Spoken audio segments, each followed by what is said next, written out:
The enterprise competition rules appeared on the projector. Each team would receive a tiny amount of seed money. Over 3 months, they had to create the most profitable business. Most students groaned. That's impossible. It's barely enough to buy supplies. Aria quietly wrote one word in her notebook. Information. The cheapest resource, the most valuable asset. The bubble era rewarded one thing above all else: knowing tomorrow before everyone else. After class, Raina found Aria in the library. "I want to join your team." "Why?" "Everyone else wants to copy ideas. You create them." Aria closed her notebook. "I don't need followers. I need partners." Raina smiled. "Then let's build something." "We're not building a school project. We're building a company." Raina blinked, then laughed. For the first time, she believed Aria wasn't dreaming. She was planning. Most students spent the afternoon arguing over logos, uniforms, and company names. Aria ignored all of it. Instead, she drew 3 circles on a blank sheet of paper. Information, trust, timing. That's your business plan? It's every successful business plan. She looked toward the classroom window. Construction cranes dotted the Tokyo skyline. Every bank wanted to lend. Every company wanted to expand. Everyone believed prices could only rise. When everyone believes they're becoming rich, the most valuable business isn't selling products. It's selling certainty. Raina frowned. "I don't understand." Aria smiled. "You will." After school, Aria and Raina visited the neighborhood shopping street. Small businesses lined both sides of the road. A bakery, a flower shop, a tailor, a stationery store. Business was slow. Large corporations ignored places like this. That was their mistake. Empires weren't built by chasing giants. They were built by serving people the giants overlooked. An elderly bakery owner sighed as he looked at unsold bread. "I'll have to throw half of it away again." Aria stepped forward. "What time do customers usually come?" The owner blinked. "Morning, after school." "And what happens at lunch?" He shrugged. "No one comes." Aria nodded. "Because nobody knows your fresh bread is ready then." The owner laughed. So let's make sure they know." The next day, Aria recruited several classmates. Instead of selling products, they sold information. Handwritten flyers, maps, discount coupons, lunch recommendations. Simple, affordable, effective. Within days, the bakery sold out every afternoon. The flower shop doubled its customers. The tailor booked appointments for weeks. Advertising didn't have to be loud. It only had to arrive before the customer made a decision. Business owners began asking the same question. Who are these students? Can they help my store too? Without realizing it, Aria had created the neighborhood's first student-run marketing agency. High above Tokyo, inside the headquarters of the Shinkawa Group, a magical ledger glowed. The pages turned on their own. One name climbed steadily through invisible rankings: Aria Kazehara. Executives exchanged uneasy glances. Impossible. She's only 16. An elderly chairwoman watched silently. Chairwoman Ayame Shinkawa. No, she's much older than that. The room fell silent. What do you mean? Ayame smiled faintly. I've seen those eyes before. They're the eyes of someone who has already lost everything. The following Monday, every business Aria worked with received an unexpected visitor. Men in expensive suits. Polite smiles. Perfect manners. Representative. We'd like to offer your business an exclusive advertising contract. The contract promised generous funding. But there was one condition. Never work with Aria again. One by one, The shop owners hesitated. Some accepted. Some refused. Business warfare rarely begins with shouting. It begins with contracts. Raina rushed into the classroom, breathing heavily. "They're stealing all our clients!" The class panicked. Aria remained calm. No, they're revealing themselves.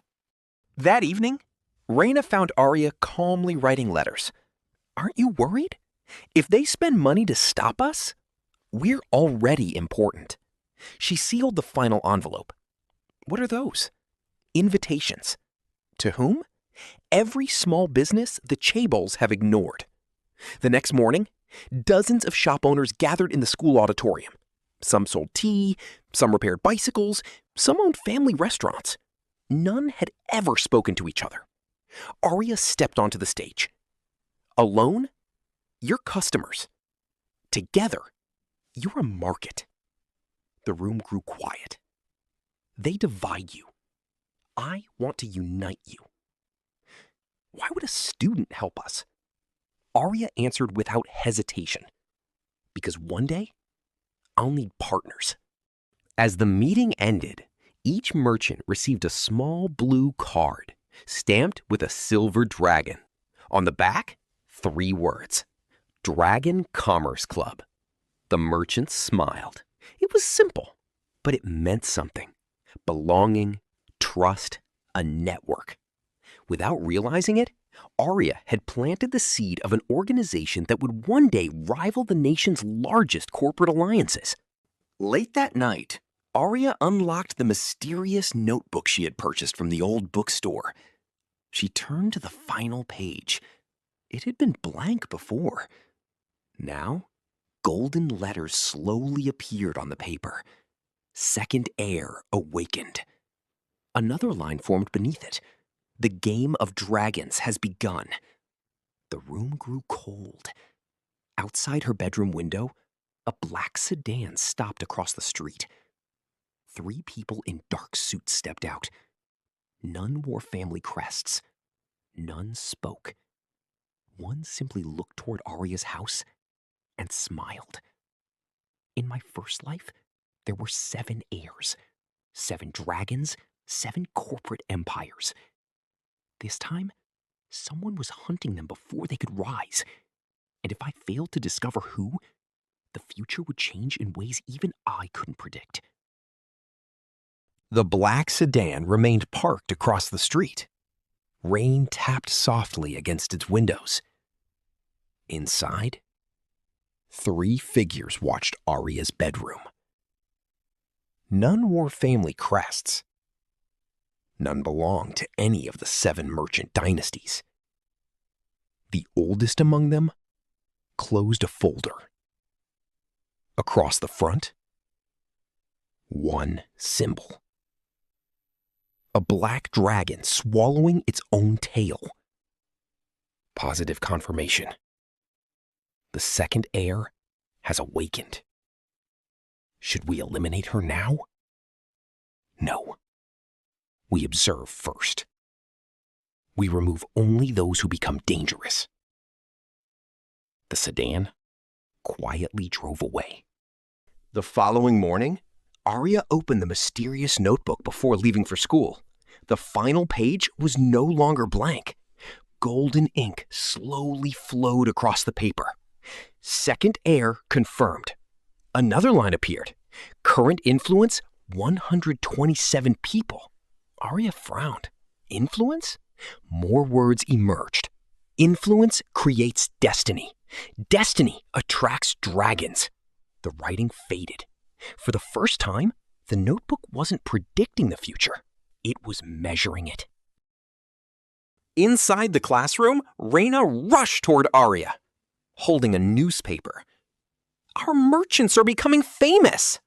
She pointed to the headline. Local shopping district experiences record sales. Students crowded around. Even the teacher looked surprised. But Aria remained expressionless. Isn't this good? Aria quietly folded the newspaper. No, Now everyone knows where to look.